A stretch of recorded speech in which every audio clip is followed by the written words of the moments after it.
This is example 4. It's on page 14 and 15. And in this example, we will take some information about a problem. We'll generate a sequence, okay, and then we can use what we know about arithmetic sequences to find some other terms in the sequence.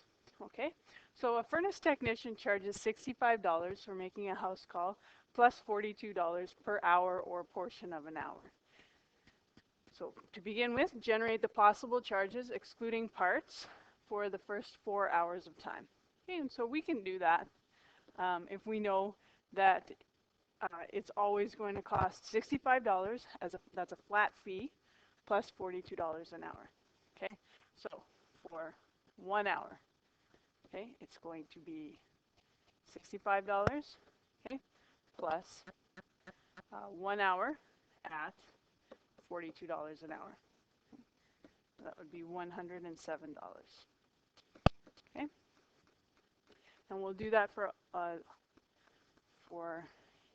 each of 2 hours, 3 hours, and 4 hours. Okay, and so if you follow that same method right there, you'll see that 2 hours would cost you $149.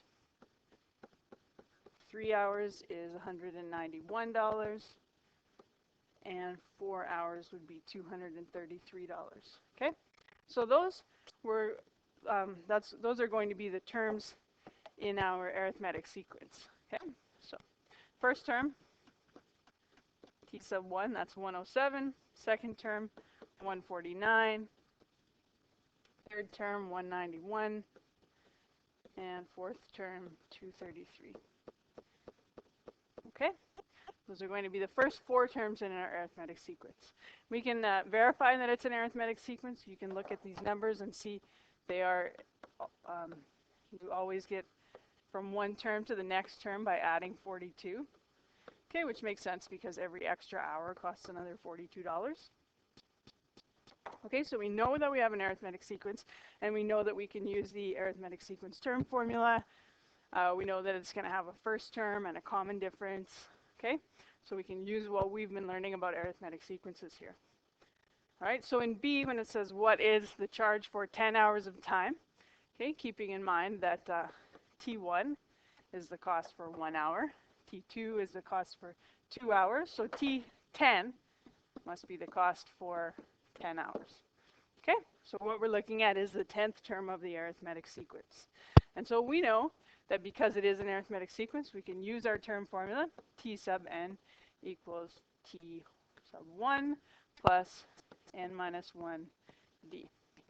Okay, remember d is the common difference. That's what we added to one term to get to the next term, so that's going to be 42. Okay, the first term is 107. And because we're looking for the 10th term, that means that n is going to be equal to 10. Okay, so all we need to do is substitute that into this formula. We're looking for t, the 10th term, not just the nth term, so we can change that. 107 plus 10 minus 1 times 42. Okay, 107 plus 9 times 42.